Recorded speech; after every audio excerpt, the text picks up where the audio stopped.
শিক্ষা সচিব আমাকে প্রশ্ন করেছিলেন যে আপনারা যে বিষয়বস্তু লিখেছেন, আমরা বিষয়বস্তু লিখেছি জাতীয় শিক্ষাক্রম ও পাঠ্যপুস্তকে সুফিবাদ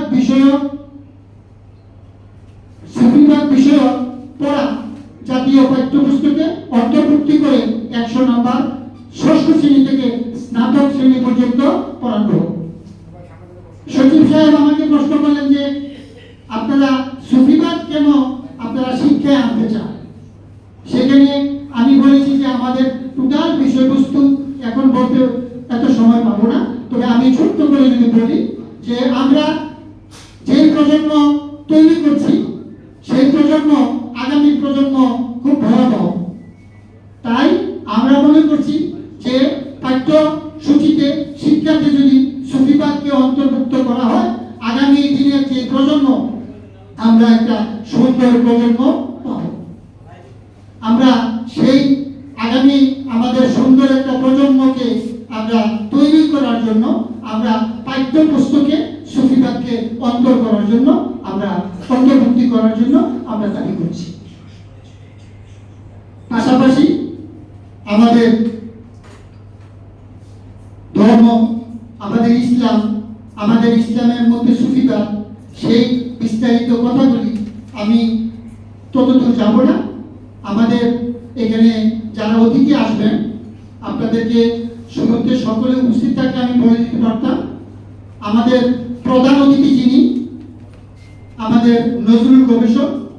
আমরা নজরুলকে পড়েছি শুধু কবি হিসেবে, আমরা নজরুলের কবিতা লিখেছি পরীক্ষায় পাশ করার জন্য, কিন্তু নজরুল তো একজন সুফি ছিলেন এবং নজরুলের লেখার মধ্যে যে সুফিবাদের লেখা ছিল সেটা আমরা সেখানে ভেতরে ঢুকি। তাই আমরা এখানে নজরুল গবেষক উপস্থিত আছে। আমরা আশা করব আমরা ওনার কাছ থেকে আমরা আজকে শুনবো সুফিবাদের নজরুল। সুফিবাদের নজরুল কি সেটা আমরা আজকে নজরুল গবেষক আমাদের যিনি প্রধান অতিথি আছে ওনার কাছ থেকে শুনবো।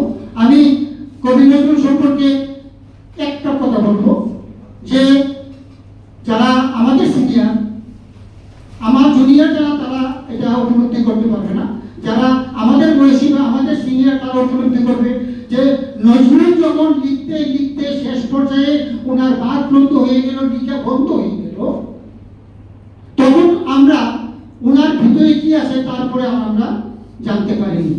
আপনারা জানেন যে স্টিফেন হকিং বিশ্বের একজন দামি এবং গুণী বৈজ্ঞানিক, তিনি আজকে বহু বছর তিনি অকেজো হয়ে পড়েছিলেন। বাংলাদেশে যদি থাকতো তাহলে ওনাকে বলা হতো উনি একজন প্যারালাইজড এবং প্যারালাইজডের একজন রোগী, উনি ইনভিলিড।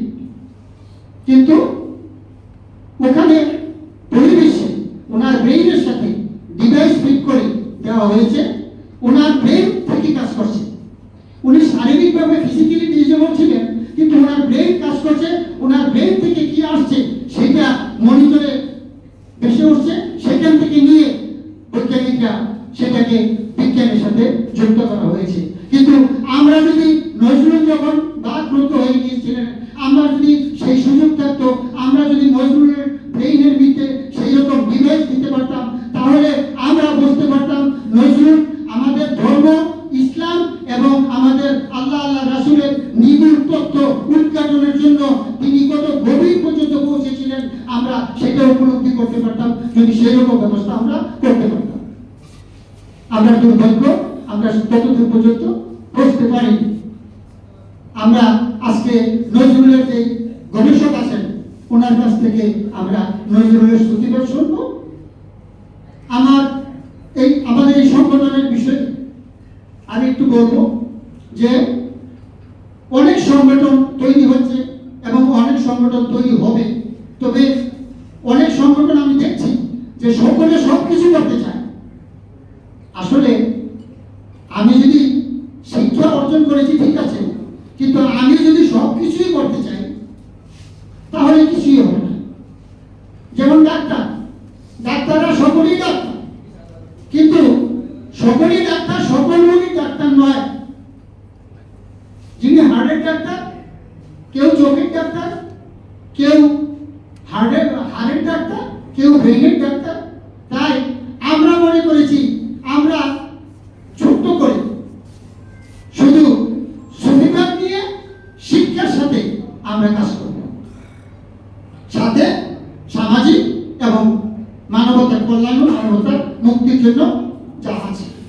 আমরা শিক্ষা খাতে কাজ করতে গিয়ে স্কুল, কলেজ, মাদ্রাসা, বিশ্ববিদ্যালয়ে আমরা নিজেরা কাজ করব এবং সরকারের কাছে আমরা দাবি রাখবো যে সরকারের যে ক্রম, শিক্ষাক্রম এবং পাঠ্যপুস্তক তার সাথে সুবিধা অন্তর্ভুক্ত করা হোক এবং আমরাও তার সাথে আমাদের সাধ্যমতো আমরা সেই শিক্ষা খাতে আমরা কাজ করব।